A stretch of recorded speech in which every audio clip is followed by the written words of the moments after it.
Frederick Buechner did not grow up in a church-going family.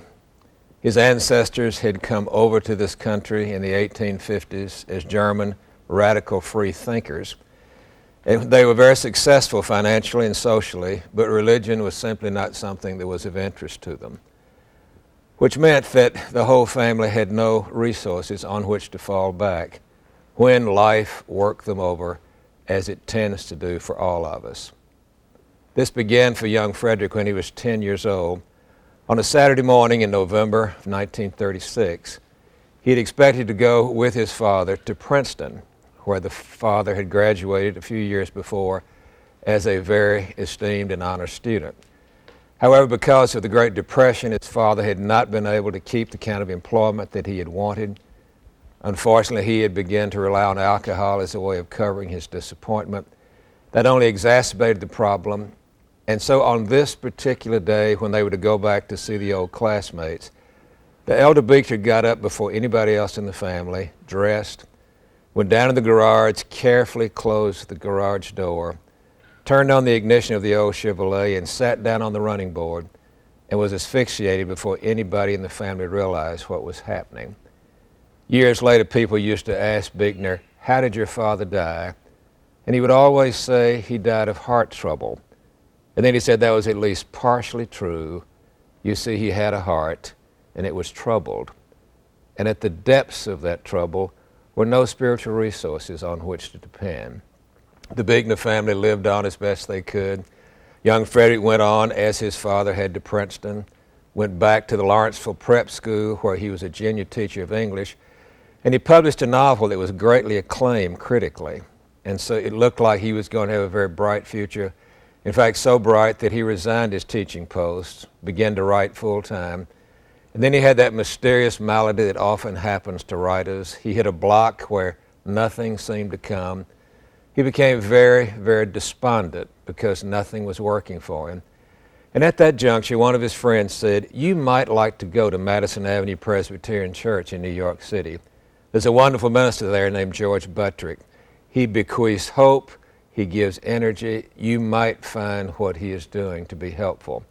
And although this is not something Buechner had ever done before, he began to go to this church. And sure enough, this distinguished Englishman did begin to speak home to his heart. And one Sunday, in the midst of a sermon, Buechner had a genuine religious epiphany. God happened to him, if I can use that metaphor, a profound sense that there was something beyond us on which one could rely. And because the experience was so powerful, young Buechner made an appointment to see Dr. Buttrick the next week. And as they talked, the grand old minister sensed the potential of this young writer.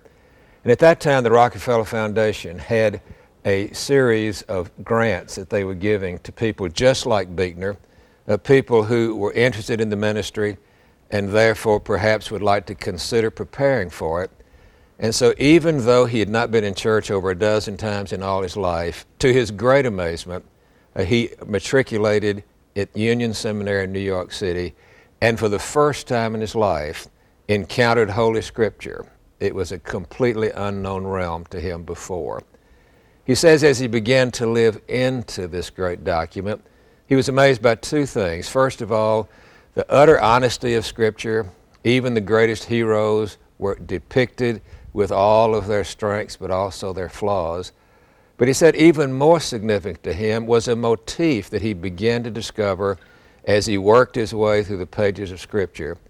And that was that with this God called Yahweh, the seemingly worst things were never the last things.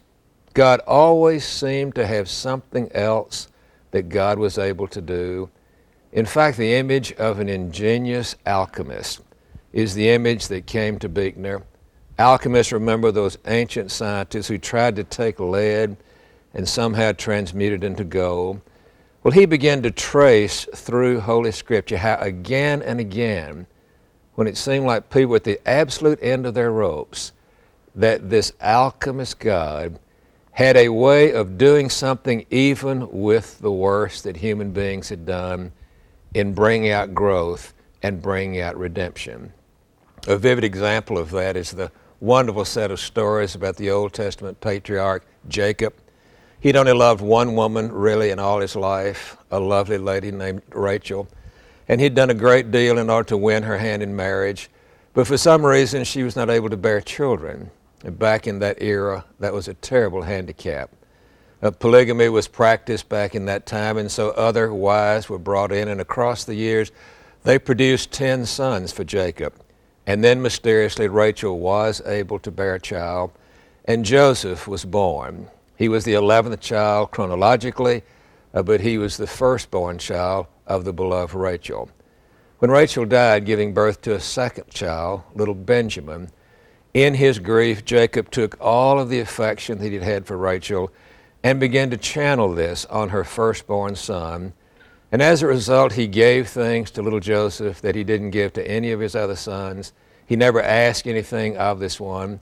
And so he became a pampered, spoiled child. The other brothers naturally had a great deal of hostility because of the unfairness of their father. It was a very toxic family situation.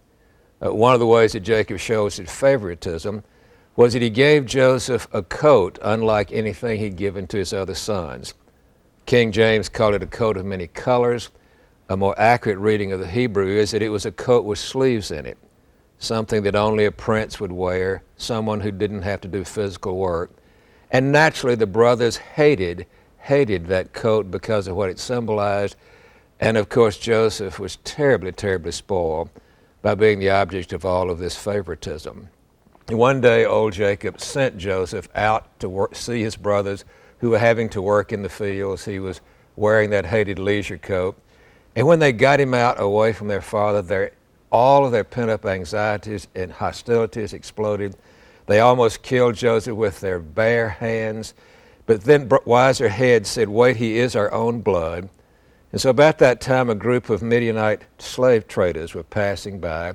And so they sold their brother to be sold into slavery, took that hated coat and dipped it in blood, and took it back to their father, saying Joseph must have been accosted by a wild animal. Everything about that situation is tinged with evil. The way Jacob had showed favoritism, the way the brothers had been jealous, the way Joseph had become so spoiled. Everything about it seemed to be awful.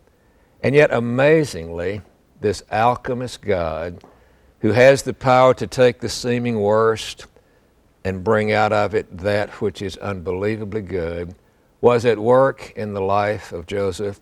When he went down to Egypt, he was sold to a man named Potiphar, and for the first time in his life, something was asked of him. He was given responsibilities, and he began to flourish in ways he would have never flourished if he'd stayed with the pampering of his father. In fact, he was so effective, he rose to be the head of Potiphar's household, and everything was going wonderfully for the young Hebrew. But then Potiphar's wife became sexually attracted to him, tried to seduce him. When he resisted her, she turned the tables and accused him of the very thing that she had done to him. And as a result, Joseph was taken out of Potiphar's household and put into a royal prison. Once again, it seemed to be the absolute worst thing that could have happened. But remember, the God who made all things and can mend anything was still at work in the life of Joseph. Joseph became skilled there in the prison as an interpreter of dreams.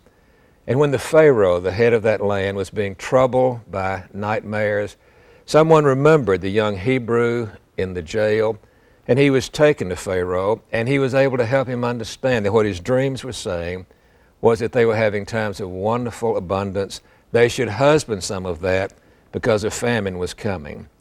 And Pharaoh was so impressed with Joseph that he lifted him out of prison, made him the number 2 official in all the Egyptian hierarchy, and Joseph was able to husband enough of the affluence of that great time that when the famine did come, Egypt became the breadbasket of the Mediterranean basin, and Jacob and his sons, who were starving to death back up in Palestine, came down, and because of what Joseph had done, the descendants of Abraham did not starve to death.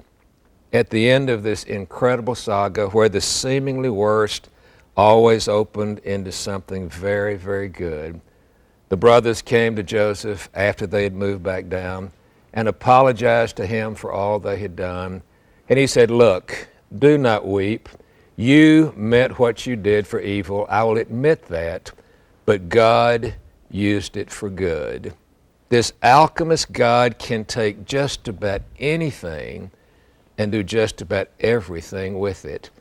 And that is the basis of hope that I want to give you. The basis that it's never too late to wonder how God may take your situation, bad as it may seem at the moment, and like an ancient alchemist, bring from it incredible good. Winston Churchill got this motif that was so important to Frederick Buechner. Two things toward the end of his life illustrate this. Right before he died in 1965, he was asked to give the commencement address at a college. He was very old by that time, had to be helped to the podium, and they said that he was so tottery when he got up they weren't sure he would have strength enough to speak. But at last he raised that head that had called Britain back from the brink and said to those graduating seniors, "Never, never give up." And with that, he turned around and sat down. They say it's the only commencement address in history that's been remembered verbatim by everybody who heard it. But his faith was that we must never, never give up, because who can tell what this God who can make the things that are out of the things that are not and can make dead things come alive again, who can tell what that God might still be able to do with any difficult situation? Bet your life on it. The seemingly worst things are never the last things with this alchemist God. God always has something creative up God's sleeve. What that means is there is a basis for hope and for never, never giving up.